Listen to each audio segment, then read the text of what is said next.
Je pense qu'on est toutes et tous meurtris, choqués, blessés jusque dans nos chairs par ce qui s'est passé ce week-end et par ce qui se passe depuis des semaines dans cette mobilisation contre les retraites, mais aussi depuis ce qui se passe depuis des années dans les mobilisations, etc., dans les quartiers. Bref, on est meurtris à cause de quoi? À cause de ces violences policières. À Sainte-Soline, ce qui s'est passé, c'était des manifestants et des manifestantes qui venaient. Pourquoi? Pour défendre le droit à profiter de l'eau comme un droit commun, comme un bien commun. Pourquoi? Parce qu'en fait, il y a des personnes qui se disent que c'est ok pour eux de s'accaparer l'eau et de juste l'avoir pour elles et eux. Les bassines, en fait, on n'en parlait pas quasiment plus finalement. Ce qui s'est passé à Sainte-Soline, on était tellement concentrés dans les médias sur la violence qui s'était passée, etc., qu'on ne parlait même plus du problème des bassines alors que c'est central. Et nous, du coup, quand on y était à Sainte-Soline, qu'est-ce qu'on faisait? En fait, on venait manifester et il y a une violence qui s'est déferlée sur nous. Tout ça pourquoi? Pour défendre un trou dans le sol et un tas de terre. Qu'on le rappelle quand même, c'est pour ça.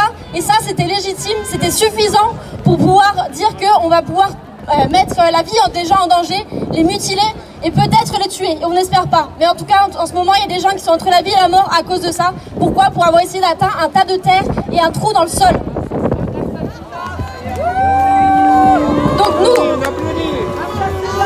Donc nous, jeunesse anticapitaliste et ONPA, on continuera à dire qu'on était fiers d'être allés à cette mobilisation à Sainte-Soline parce que c'est important et c'est central. Et on continuera de le faire. On continuera de participer à toutes les luttes, toutes les mobilisations contre les oppressions et contre la destruction de la planète. Et bien évidemment, on continuera de manifester notre soutien aux victimes des violences policières et aussi de manifester notre soutien aux familles et aux proches des victimes. Donc voilà, donc tout ça pour dire qu'à la fin, on ne se laissera pas faire, jeunes et vieux, on continuera de lutter tous ensemble pour un monde meilleur. Allez! Chers camarades, je voudrais rapidement ajouter une chose, dire à quel point tous ceux et toutes celles qui sont présentes sur cette place, ça a un grand sens d'être présents de manière unitaire, de manière large. On n'a pas tous et toutes les mêmes stratégies de lutte, les mêmes méthodes d'action, mais c'est essentiel de dire une chose à notre propre camp social et au gouvernement en même temps. La première, c'est que dès ce soir, nous l'affirmons, nous ne sommes pas intimidés, on ne se laissera pas faire, on ne va pas rentrer chez nous, on ne va pas arrêter de lutter, on ne va pas arrêter de résister et on ira jusqu'au bout. Et c'est pas M. Darmanin qui va nous impressionner. La deuxième chose, on tient à affirmer même d'un point de vue humain, on n'a pas envie de devenir cynique, on n'est pas comme eux. Il y a des choses auxquelles on ne s'habitue pas, auxquelles on ne veut jamais s'habituer. Les violences policières, les gardes à vue, les coups de matraque, les personnes gazées, les personnes estropiées, les personnes éborgnées, les camarades qui aujourd'hui sont entre la vie et la mort. Nous ne l'acceptons pas humainement. Il y a la violence immédiate et il y a cette violence verbale qui consiste à parler du profil d'un tel et un tel. Nous le disons, nous avons toute notre solidarité pour Serge et tous les autres camarades, pour leurs proches, pour leurs familles, et que personne n'arrivera jamais à nous diviser. C'est le dernier mot que je voulais dire. C'est l'engagement qu'il faut prendre. Je le dis, je le répète, on ne va pas se raconter d'histoire. Quand je vois les drapeaux, les non-drapeaux ici, nous n'avons pas toujours les mêmes stratégies de lutte. Mais il faut prendre un engagement et le dire haut et fort au gouvernement. À partir de maintenant, à chaque fois que vous toucherez à un seul cheveu d'un militant, d'une militante, d'un manifestant, d'une manifestante, vous nous toucherez tous et tout ensemble, on va faire front commun, on est dans le même camp, on ne lâchera rien. Dès que vous imaginerez une seule seconde, et je termine sur ce mot-là, et ça c'est important, amis camarades, parce que c'est les mois que la situation politique nous réserve.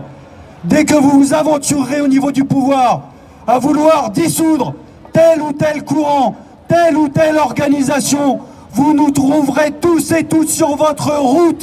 C'est vrai aussi pour les organisations antifascistes, pour toutes les organisations qui militent dans les quartiers populaires. Le meilleur moyen de gagner, c'est de leur faire retirer leurs projets sur les retraites, sur les bassines et les autres. Nos vies valent plus que leurs profits. Merci. Comment se fait-il qu'une personne ait été convoquée par la gendarmerie pour avoir insulté Macron d'ordure? Comment se fait-il que deux personnes se retrouvent dans le coma pour avoir défendu l'eau? L'eau sans quoi la vie n'est pas possible, je le répète. Comment se fait-il qu'il y a eu 30 éborgnés sans qu'il n'y ait encore aucune poursuite pendant le mouvement des Gilets jaunes? Comment se fait-il que l'on laisse couler le sang dans ce pays sans aucune réaction? Alors les amis, ne laissons pas le sang de nos camarades couler. Ne laissons pas impunis le fait que plus de 700 étudiants et lycéens se sont retrouvés en garde à vue pour avoir commis le simple crime d'avoir défendu leur avenir. Nous ne pouvons pas tolérer ça. Nous ne devons pas tolérer ça. Alors notre seule réaction, la seule réaction que nous devons avoir, c'est d'intensifier la mobilisation. L'intensification de la mobilisation, c'est la seule chose. Leurs interdictions, elles n'ont aucune valeur.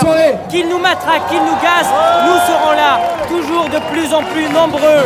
Car défendre la dignité humaine, car défendre notre honneur, c'est un combat impératif. Alors ne lâchons rien et faisons leur face pour la défense de nos droits, pour la défense de vos enfants et pour l'honneur de vos parents. Faisons bloc et montrons-leur qui c'est qui dicte la loi dans ce pays et envoyons dans les poubelles de l'histoire celles et ceux qui sont prêts à tuer des gens. Envoyons-les dans les poubelles de l'histoire parce que c'est la seule chose qu'ils méritent.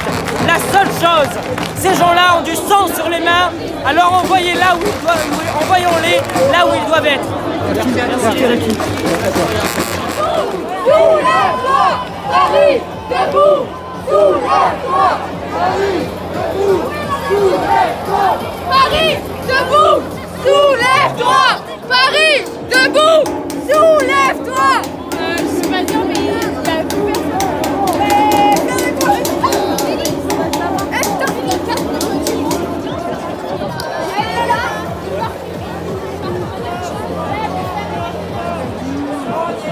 Hey les filles, regardez-moi!